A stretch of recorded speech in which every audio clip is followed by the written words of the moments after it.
Bonjour, bienvenue à un podcast sur la décolonisation de la santé depuis le continent africain. Je suis Oumi Thiongane. Nous débutons cette série essentielle sur les soins de santé maternelle et infantile. Nous discutons avec une série d'invités de leur passion, leur initiative et leur lutte, et la manière dont les politiques publiques peuvent prendre en compte les aspects négligés des soins de santé maternelle et infantile. Pour en parler aujourd'hui, nous avons le plaisir de recevoir Dr Sénoudé Jean Fortuné Dagnon. Il est chargé du partenariat stratégique et de l'engagement pays pour l'Afrique francophone à la Fondation Gates. Dr Sénoudé Jean Fortuné Dagnon pilote l'une des initiatives philanthropiques les plus influentes dans la lutte contre le paludisme en Afrique subsaharienne. Il a également supervisé pendant quelques années des projets de recherche et de collaboration sur le paludisme et les soins de santé maternelle infantile.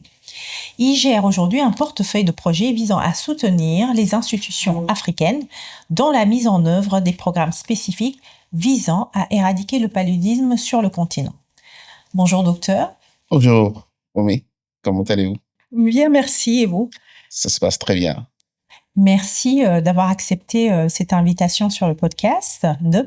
J'aimerais qu'on fasse un petit peu un état des lieux du paludisme en Afrique. Récemment, des études du Kenya Medical Research Institute et de l'Université d'Oxford, basées sur 115 ans de données, montrent que le nombre de cas enregistrés du paludisme est à son point le plus bas depuis 1900, mais qui stagne depuis 2010, 2015 selon vos données. Un mélange de bonnes et mauvaises nouvelles. Où est-ce qu'on en est réellement sur le paludisme, sur la lutte contre le paludisme en Afrique? Merci beaucoup. Je voudrais avant tout exprimer toute ma joie d'être ici dans ce podcast pour avoir l'opportunité de partager avec le public qui nous regarde mon expérience et mon expertise dans le domaine de la lutte contre le paludisme. Et bien sûr, toute la vision de la Fondation Gates, tout notre engagement à vouloir définitivement lutter contre le paludisme et éradiquer le paludisme, parce qu'à la Fondation Gates, nous sommes convaincus que le paludisme pourra être totalement éliminé. Et c'est pour ça que nous investissons beaucoup dans ce domaine, pour nous rassurer que nous accompagnons les partenaires techniques et financiers, les gouvernements qui travaillent à ce que la lutte soit un succès. Pour revenir un peu à votre question, je dirais avant tout que la lutte contre le paludisme est un long voyage qui a commencé depuis très longtemps et qui a eu beaucoup de péripéties. Mais la décennie qui commence de 2000 à 2015, donc un peu plus, je dirais la décennie et demie, de 2000 à 2015, est celle au cours de laquelle nous avons connu les progrès les plus significatifs.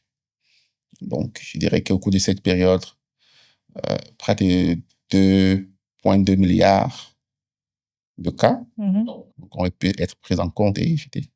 Et beaucoup de millions de vies aussi ont été sauvées durant cette période assez importante.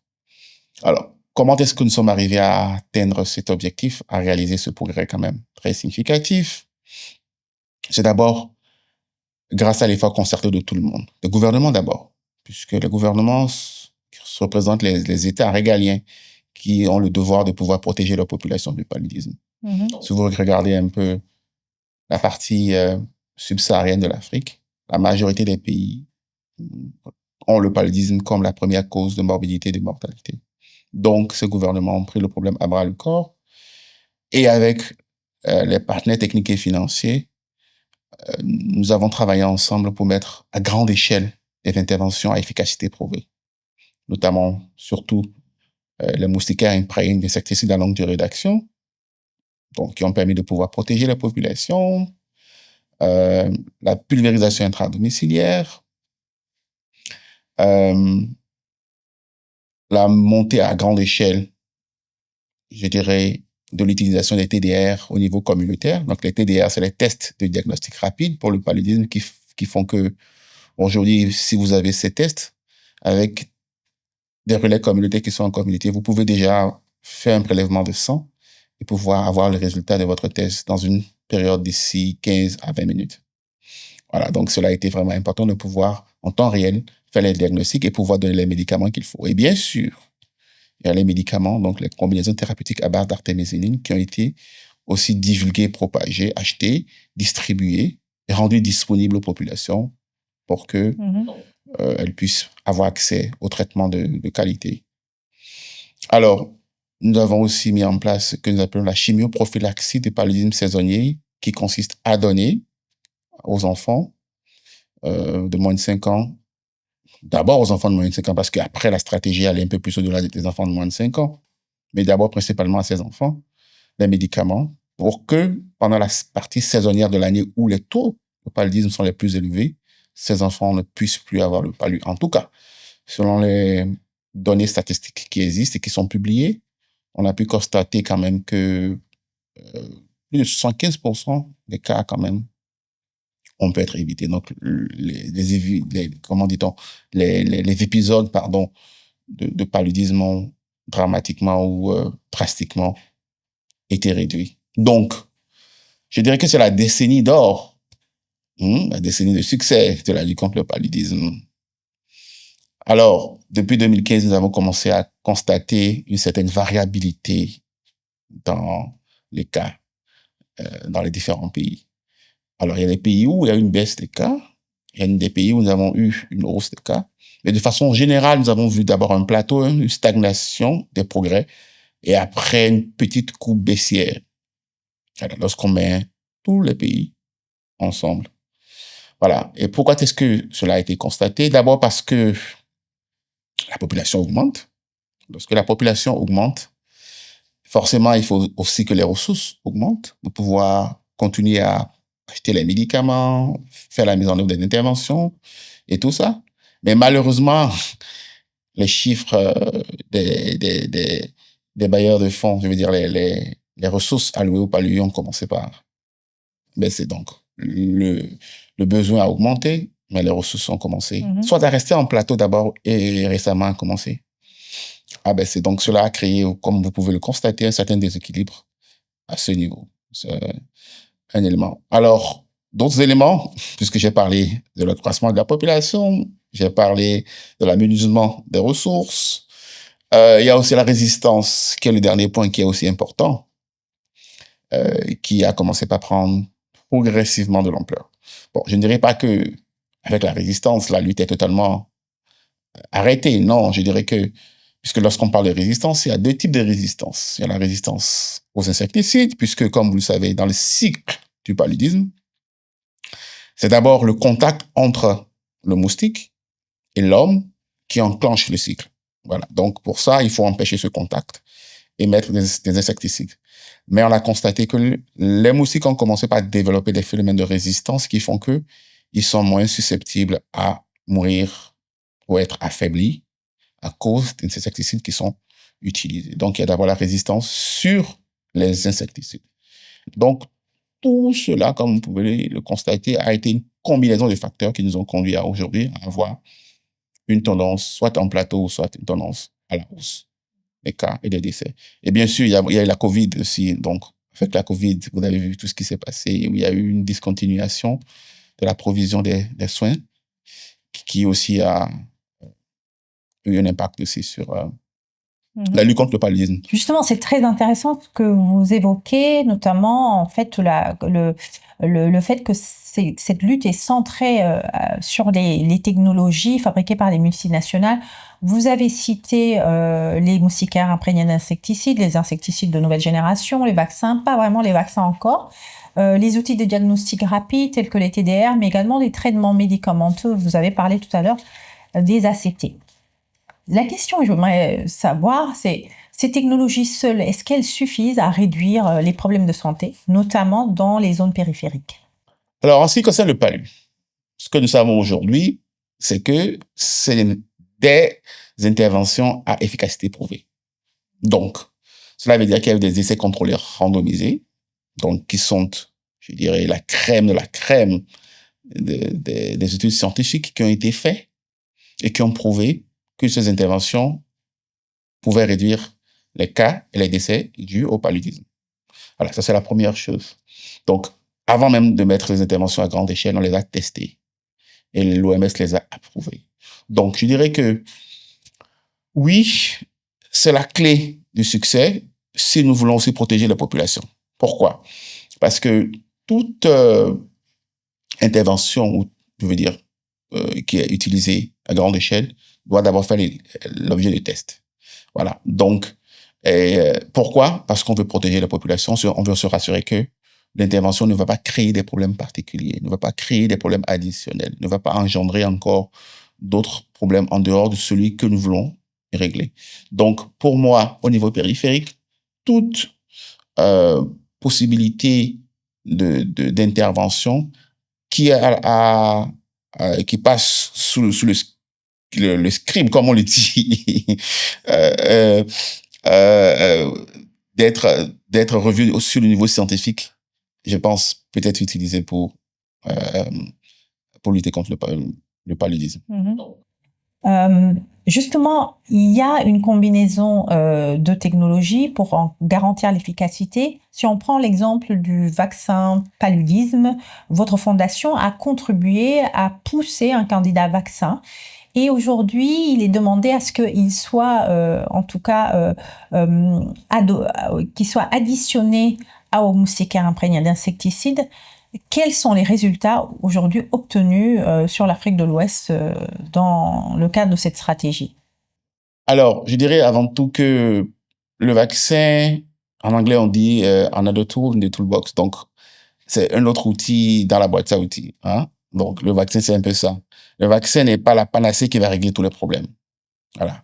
Mais là, le vaccin est un outil supplémentaire que nous allons utiliser, en tout cas que les pays sont censés utiliser pour pouvoir régler le problème du paludisme. Alors, le vaccin ne doit pas être considéré comme étant un outil qui doit être utilisé de façon isolée.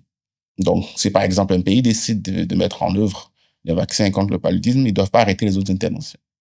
Donc, les études ont montré que si nous voulons vraiment avoir un meilleur gain, voilà, une optimisation de l'utilisation des vaccins, il faudra les combiner avec les différents autres outils, comme par exemple les insecticides, qui sont, je veux dire, les moustiquaires imprégnés d'insecticides, pardon. Vous allez voir, par exemple, avec la CPS, j'ai parlé de la chimioprophylaxie du paludisme saisonnier. Des études ont montré que lorsqu'on ajoute le vaccin à la CPS, on a beaucoup plus de résultats. Donc, je voudrais juste dire que la lutte contre le paludisme doit être ouverte sur le monde, doit être prête à pouvoir utiliser une certaine combinaison. Et d'ailleurs, même à la Fondation, nous travaillons sur cet aspect, ce qu'on appelle le subnational tailoring. Alors, le subnational tailoring, c'est une priorisation infra-pays. Ça veut dire quoi? Ça veut dire qu'il faut d'abord considérer le pays comme étant une entité hétérogène. Parce que, par exemple, si vous prenez le Sénégal, puisque nous sommes au Sénégal, vous allez voir que le faciès du paludisme varie beaucoup au Sénégal. Voilà, vous allez voir que l'épidémiologie du paludisme n'est pas, je veux dire, les cas ne sont pas aussi élevés dans une région X que dans une région Y. Donc, il faut forcément pouvoir faire de la stratification, d'accord, pour pouvoir identifier les différentes strates, les différents faciès épidémiologiques de la maladie dans le pays. Premier élément. Deuxième élément, il faudra aussi ensuite maintenant regarder je dirais, par rapport à ces différentes strates, quel est le mix d'intervention qu'il faut pour chaque strate, donc chaque aire géographique du pays. Voilà. Donc, une fois qu'on voit ce mix d'intervention, on pourra faire du modeling. Donc, avec le modeling, on saura que, bon, si par exemple, nous avons 25 000 $, hein, je prends un exemple, je dirais, au hasard, et que avec 25 000 $, combien, par exemple, d'interventions je peux faire dans une commune, par exemple, ou dans un district sanitaire. Voilà. Donc, avec ça, je peux faire les différents scénarios pour voir. Si j'ai 25 000 $, je peux faire une intervention X, Y ou Z. Si j'ai 100 000 $, je pourrais faire un autre type d'intervention. Si j'ai 200 000 $, vous voyez un peu que la dynamique est totalement différente. Donc, nous travaillons à ce que les pays puissent avoir les données dont elles ont besoin, puisque nous sommes dans une situation actuellement où il y a une baisse des ressources allouées au paludisme.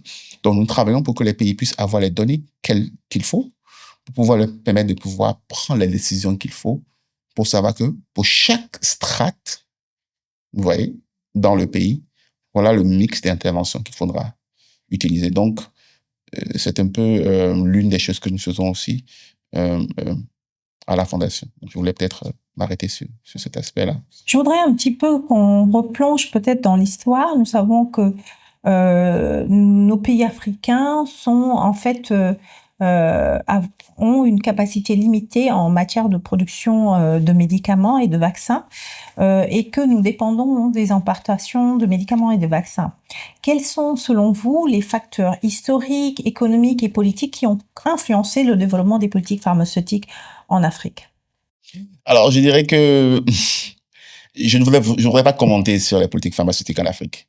Je voudrais juste dire ce que je sais et ce qui est. Bon, on va rester vraiment factuel. Pour dire qu'aujourd'hui, on voit que l'Afrique, en tout cas les pays africains, restent encore avec une grande variabilité, très dépendants sur le niveau pharmaceutique de tout ce qui vient de l'extérieur. Vous allez voir que, par exemple, 99% des vaccins sont encore exportés. Non, je veux dire importés, donc qui viennent encore de l'extérieur. Et que plus de 70% des médicaments sont encore aussi importés. Ça, ce sont les faits, les statistiques qui existent. Voilà. Donc, pour moi, ce qu'il faut faire, c'est de pouvoir se mettre aux côtés des pays qui décident de changer la donne, qui décident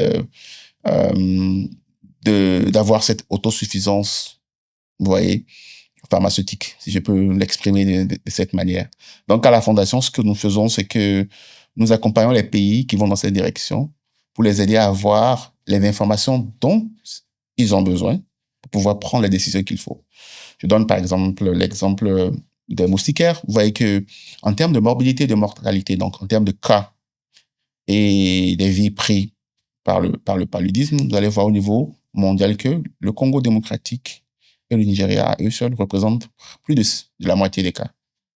Alors, c'est avant tout dû à un effet de population, puisque c'est aussi des pays qui ont une population assez élevée. C'est pas qu'il y a d'autres facteurs, il pourrait avoir, mais c'est d'abord dû à l'effet nombre. Donc, ces deux pays, qui sont aussi des gros consommateurs, de moustiquaires, ont décidé de pouvoir aussi travailler pour que ils puissent produire localement nos moustiquaires. Donc, à la Fondation, nous avons nous avons apporté de l'appui technique pour que des études de faisabilité puissent se faire, pour que le pays puisse savoir que lorsque nous avons envie de faire une production locale de moustiquaires, voilà les conditions X, Y et Z qu'il faut pour pouvoir le faire. Voilà. Donc, nous accompagnons les pays dans ce cas. Mais nous ne le ferons pas à leur place, puisque c'est pas notre mandat.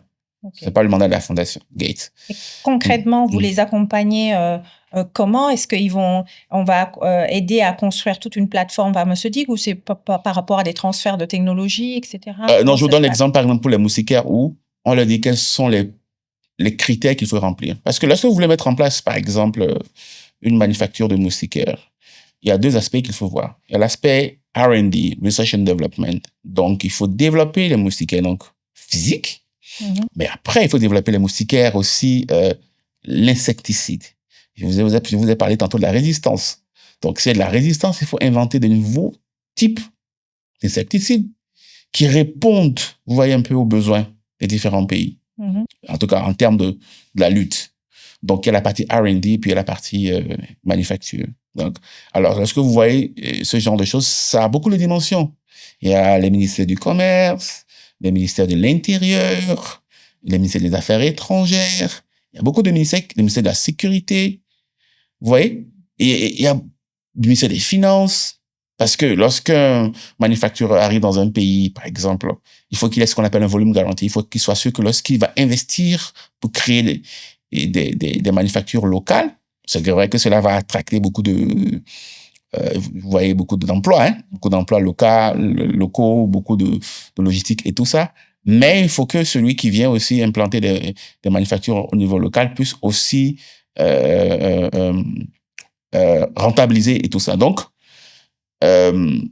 pas seulement pour 1 an ou 2 ans, parce que ce genre d'infrastructure prend des années à pouvoir se faire. Donc, il faut que l'environnement soit favorable et tout ça. Il y a le problème des taxes. Il y a beaucoup d'aspects. Donc, nous, tout ce que nous faisons, c'est juste de pouvoir, par exemple, montrer à ces pays ce que d'autres pays ont déjà fait. Donc, les aider à les connecter avec d'autres pays pour voir l'expérience que ces pays ont eues, de leur montrer un peu les problèmes qu'ils pourraient avoir Je veux dire, lorsqu'ils vont pouvoir faire la préparation et la mise en œuvre.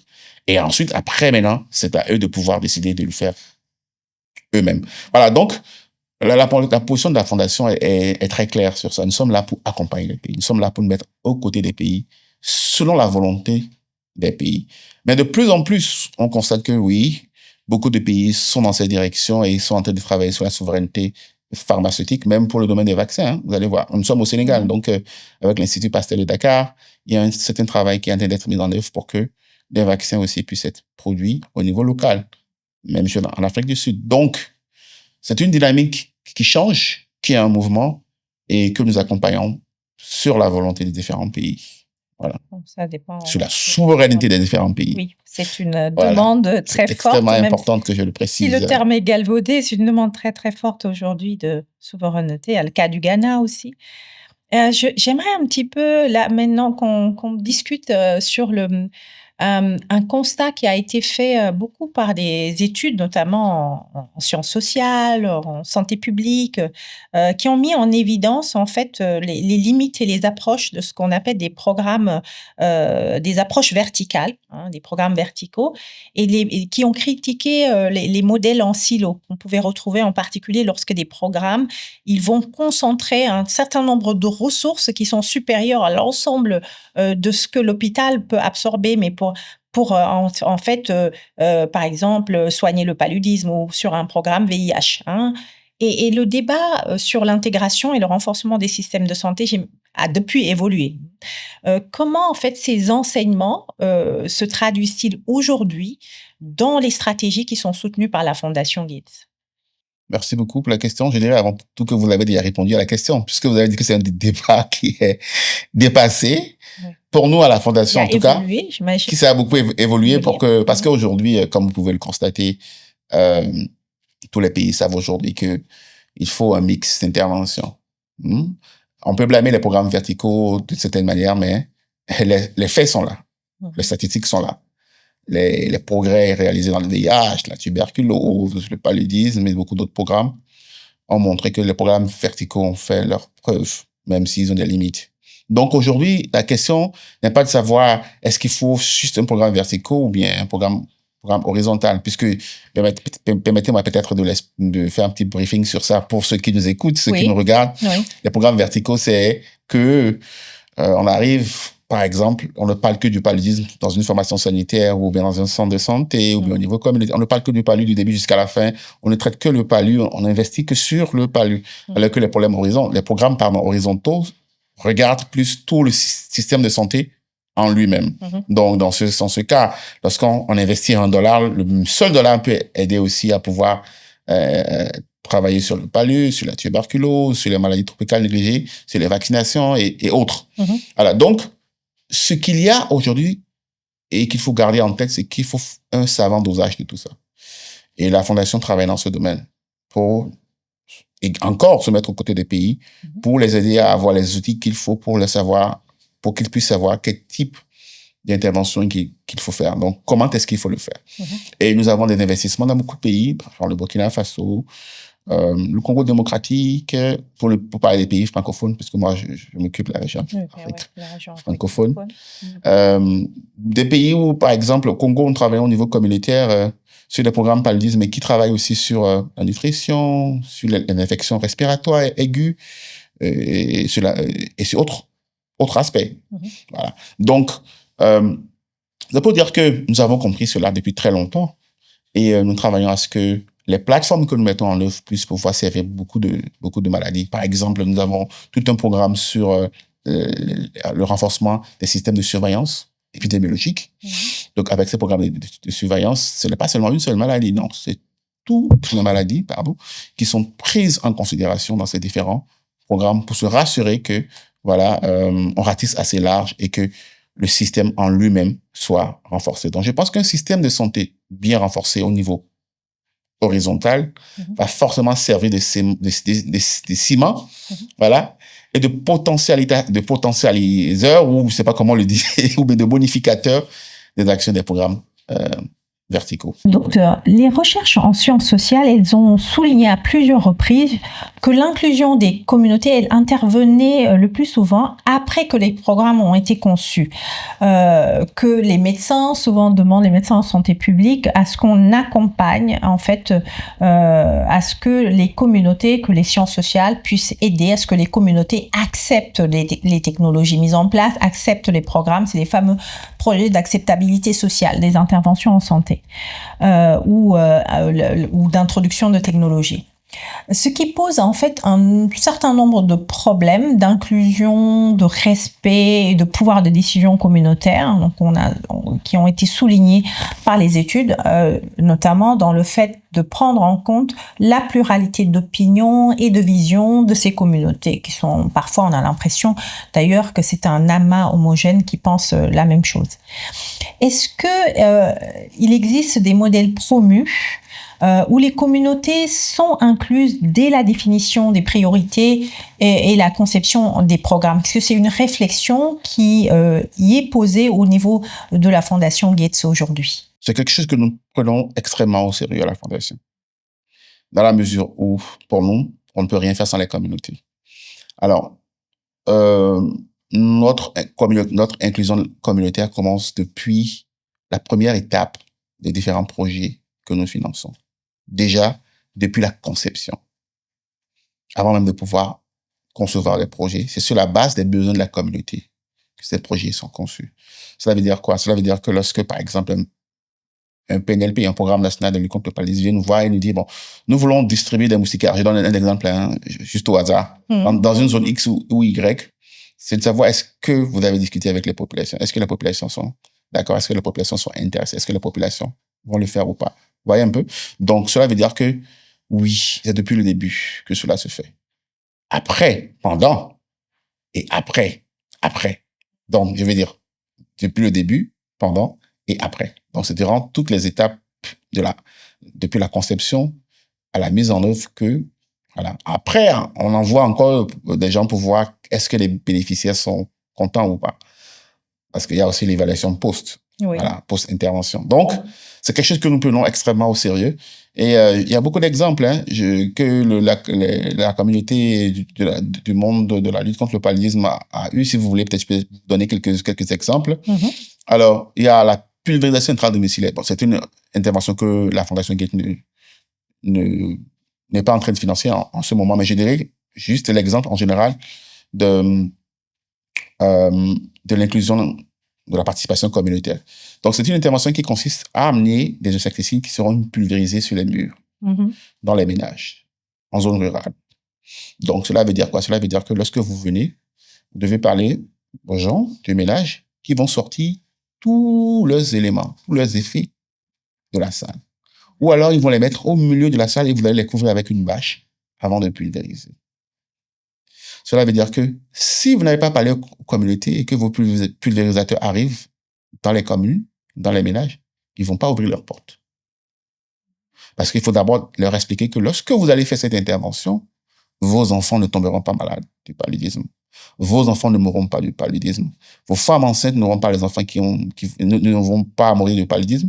Et vos femmes enceintes n'auront pas les fausses couches.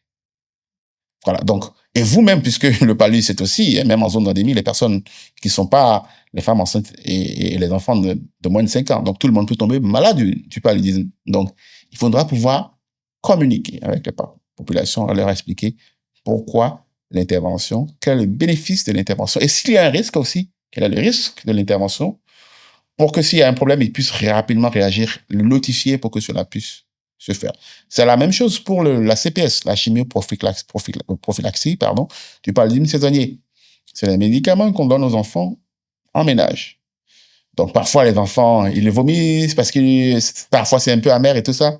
Et les mamans disent non, pourquoi? Et tout ça. Mais il faut prendre le temps de pouvoir expliquer à la maman que lorsque ton enfant prendra ce médicament, pendant les 3, les 4, les 5 mois qui arrivent, il n'aura pas le paludisme.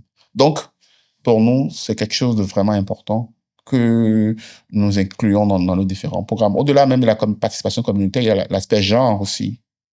Vous voyez? Donc, pas le genre juste comme hommes et femmes, mais vous voyez que le genre a toute une grande dimension.